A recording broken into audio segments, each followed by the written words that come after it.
Penemuan tulisan tidak hanya membantu masyarakat Sumeria mengelola kehidupan sehari-hari mereka, tetapi juga menjadi awal penyebaran ilmu pengetahuan, sastra, dan hukum ke seluruh dunia. Assalamualaikum kawan-kawan, selamat datang kembali di channel aku dan terima kasih sudah klik video ini. Bayangkan sebuah dunia di mana bahasa hanya berupa suara dan pikiran manusia terjebak dalam ingatan tanpa bisa dituangkan ke dalam bentuk fisik. Selama ribuan tahun, manusia itu berkomunikasi lewat bahasa lisan, cerita turun-temurun yang dihafalkan dari satu generasi ke generasi berikutnya. Tapi revolusi yang akan mengubah sejarah manusia selamanya. Jadi, siapa orang yang pertama kali yang bisa membaca dan menulis? Siapkan posisi terenak kalian dan ini dia ceritanya.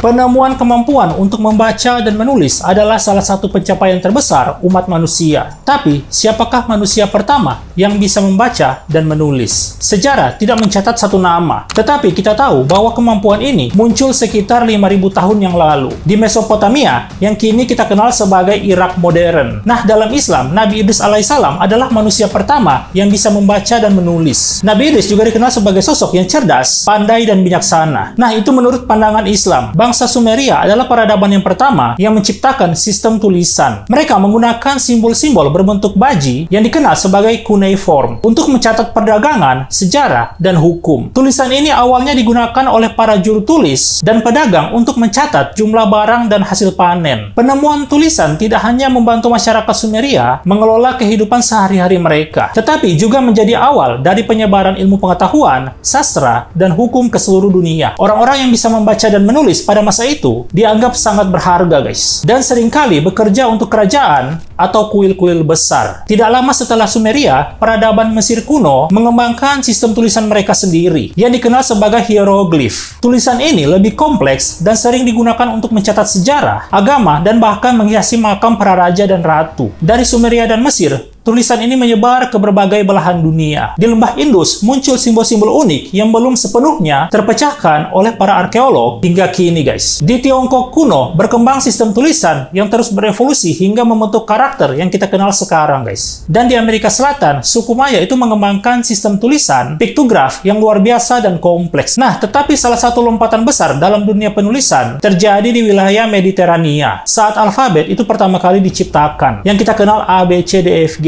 dan seterusnya. Orang-orang Venesia itu mengembangkan sistem alfabet fonetik sederhana yang kemudian diadopsi oleh bangsa Yunani dan Romawi. Sistem inilah yang akhirnya menjadi dasar dari alfabet yang kita gunakan saat ini, guys. Dengan sistem alfabet ini, kemampuan membaca dan menulis itu menjadi lebih mudah dipelajari dan diakses oleh lebih banyak orang. Bangsa Yunani menggunakan tulisan mereka untuk mencatat ilmu pengetahuan, filsafat, dan karya sastra seperti puisi epik Homeros yang dikenal hingga kini. Bangsa Romawi itu kemudian menyebarkan alfabet ini ke seluruh Eropa, meninggalkan warisan yang akan bertahan selama berabad-abad. Namun, terobosan terbesar yang benar-benar membawa kemampuan membaca dan menulis ke seluruh lapisan masyarakat adalah penemuan mesin cetak oleh Johannes Gutenberg pada abad ke-15. Dengan mesin cetak, buku-buku yang sebelumnya hanya dimiliki oleh kaum bangsawan dan biarawan, kini bisa disebarkan lebih luas. Revolusi ini itu memicu masa pencerahan di Eropa dan membuka pintu bagi era modern yang kita nikmati saat ini. Kalau nggak ada mereka, mungkin kita nggak kenal yang namanya tulisan. Nah, kini abad ke-21, kita hidup di era di mana informasi terjadi di ujung jari. Bayangkan, dari tablet tanah liat hingga tablet digital. Perjalanan kemampuan manusia untuk membaca dan menulis adalah salah satu kisah terbesar dalam sejarah. Setiap kata yang kita baca, setiap huruf yang kita tulis adalah bagian dari perjalanan panjang yang dimulai ribuan tahun lalu. Setiap langkah maju dalam sejarah tulisan membawa kita lebih dekat ke dunia yang terhubung seperti sekarang. Dari penemuan alfabet hingga revolusi digital, kemampuan menulis dan membaca terus beradaptasi dengan perubahan zaman. Dulu, membaca dan menulis adalah kemampuan yang terbatas pada segelintir orang terpilih. Tetapi sekarang, hampir semua orang memiliki akses informasi dalam bentuk tertulis. Namun dengan kemajuan teknologi ini, muncul pertanyaan baru. Bagaimana masa depan tulisan dan bacaan di dunia yang semakin terhubung? Apakah bentuk tulisan akan terus berkembang? Apakah kita akan memasuki era di mana kata-kata digital menggantikan buku fisik? Dan bagaimana kita sebagai masyarakat masyarakat akan menghadapi tantangan literasi di masa depan. Meski tulisan telah berubah-ubah, satu hal yang tetap sama guys, kekuatan kata-kata. Melalui tulisan, kita itu bisa berbagi ide, merekam sejarah, dan menciptakan masa depan. Dalam setiap kalimat, kita menyatukan masa lalu dengan masa kini, dan membuka pintu untuk apa yang akan datang. Penemuan tulisan tidak hanya memberi kita alat untuk berkomunikasi, tetapi juga untuk menginspirasi, belajar, dan tumbuh sebagai umat manusia. Sekian dulu video kali ini. Terima kasih kawan-kawan sudah menonton, dan jangan lupa subscribe untuk mendapatkan video selanjutnya yang akan aku bahas di sini.